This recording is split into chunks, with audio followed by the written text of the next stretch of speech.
बिस्मिल्लाहिर्रहमानिर्रहीम। खातिन हज़रात, मैं हूँ अख्तर अब्बास और आपकी मोहब्बत और खैर के साथ और नए मौजू के साथ नए ज़ाविये का नया एपिसोड।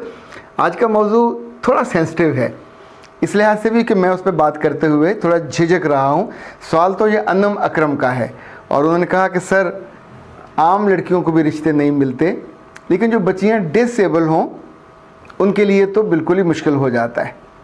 खातिन हज़रात, बाज़ बच्चियाँ जल जाती हैं, बाज़ बच्चियाँ थोड़ा जिस्मानी तौर पे माजूर होती हैं, किसी को टांग का मसला, किसी को बाजू का मसला, ज़हनी तौर पे बहुत अच्छी होती हैं, शक्ल की भी बहुत अच्छी होती हैं। इन सब के मसाइल ज़िंदगी में साथ साथ चलते हैं।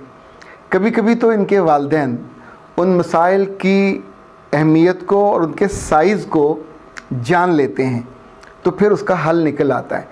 अगर आप बच्ची की शक्ल के साथ, उसकी तालीम के साथ, उसको आम लोगों के मर्तबे और मुकाम पे रखकर हल ढूंढेंगे तो नहीं मिलता। याद रखिएगा, एक होता है एक्सपेक्टेशन, एक होता है तजर्बे के बाद आप सीखते हो कि आपको सलूशन क्या चाहिए। मुझे लगता है, अगर आप इस पर खुले दिल से सोचें कि अगर किसी की बच्ची पूरे वदन के साथ मुकम्मल नहीं है, किसी एक आध चीज़ में कुदरत ने उसको अधूरा रखा है, तो फिर उसको कोई अधूरा आदमी ही मुकम्मल करेगा।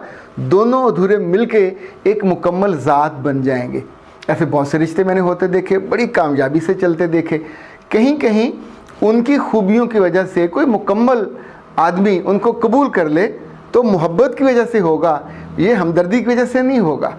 याद रखिएगा, ये जब तक हम एक्सपेक्टेशन लेके बैठे रहते हैं कि हमारी बच्ची में कमी क्या है, ये कमी है तो खैर है, तो ओके, बाकी लोगों के लिए वो कमी तो बहरहाल कमी होगी। मुझे याद है कुछ अर्सा पहले मेरे पास एक खातून तशरीफ़ लाईं और उनकी उम्र को 32 साल होगी। तब उनकी तनख्वाह 80,000 से ज़्यादा थी। खुश शक्ल थी, बहुत अच्छे कपड़े पहनती थी, अपने आप को बहुत अच्छा कैरी करती थी, रीज़नेबल, और यूँ समझें जैसे जिसने अपने आप को बहुत उम्दगी से ग्रूम किया। उनका कहना था, मेरी वालदा मेरी ज़िंदगी को आगे बढ़ने नहीं दे रही।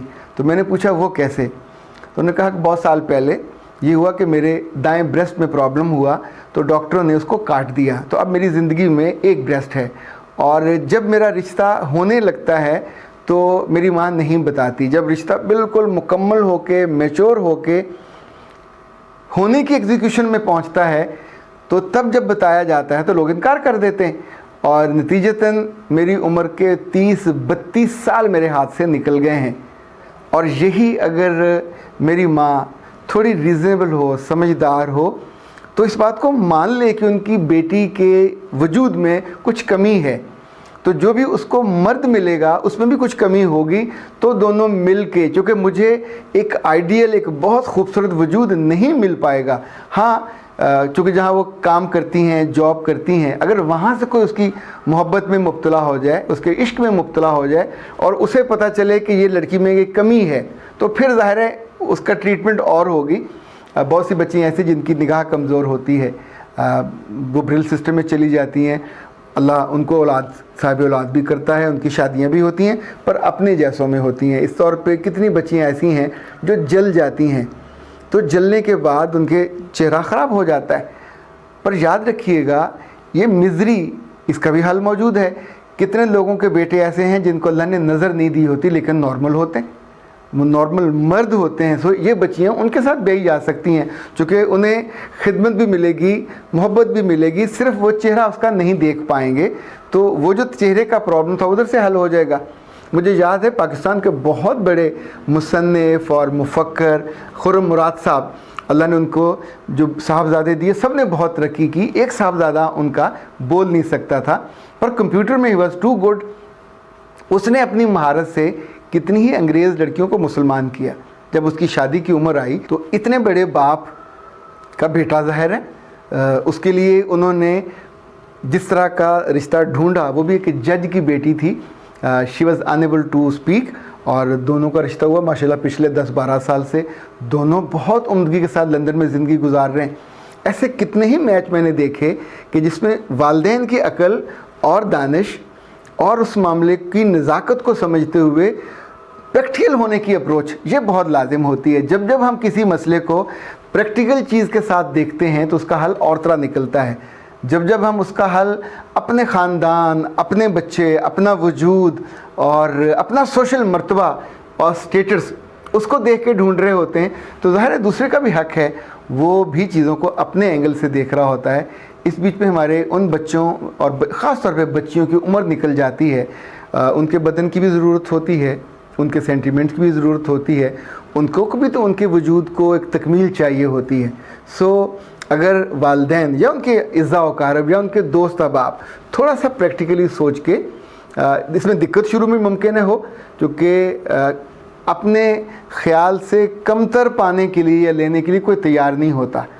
ہم سب بہترین پہ تیار ہوتے ہیں، بہترین سے کم طلب ہی نہیں کرتے، پر بہترین جب نہ ملے تو پھر بہترین سے کم پہ تیار ہو جانا یہ زیادہ دانش مندی اور عقل مندی ہوتی ہے۔ یہی پریکٹیکل اپروچ ہے جو آپ کو بڑی مزری میں گرنے سے اور زندگی میں پھر تل تل مرنے سے اور سڑنے سے اور کڑنے سے آپ کو بچا لیتی ہے۔ ایسی ساری بچیاں جو زندگی میں نارمل وجود یا نارمل شخصیت نہیں رکھتی پر سروائیو کرنا چاہتی ہیں، انہیں بطور خاص اور ان کے والدین کو بالعموم یہ سیکھنا اور سمجھنا ہوگا کہ اپنے معیار کے اس لیول کو تھوڑا سا نیچے آ جائیے تو انشاءاللہ ان بچیوں کا مسئلہ حل ہو جائے گا۔ میں دعا گو ہوں کہ اللہ آپ کی توقعات کے مطابق ان کے گھر بسا دے، لیکن اگر وہ نہ ہو رہا ہو تو پھر ان کی زندگیوں کو ضائع مت ہونے دیجیے، ان کے ماہ و سال کو برباد ہونے مت دیجیے، ان کے احساسات کو ان کی اسی جوانی میں، اسی عمر میں تکمیل ہونی چاہیے جیسے باقی لوگوں کا استحقاق ہوتا ہے۔ ان کا بھی حق ہے، ان کی بھی زندگی بہت اچھی، بہت بھرپور اور خوشگوار گزرنی چاہیے۔ میری بھی دعا ہے، آپ بھی ان کے لیے دعا کیجئے، کوشش بھی کیجئے، اللہ ان کی زندگیاں آسان کرے۔ اختر عباس کو اجازت دیجیے، السلام علیکم۔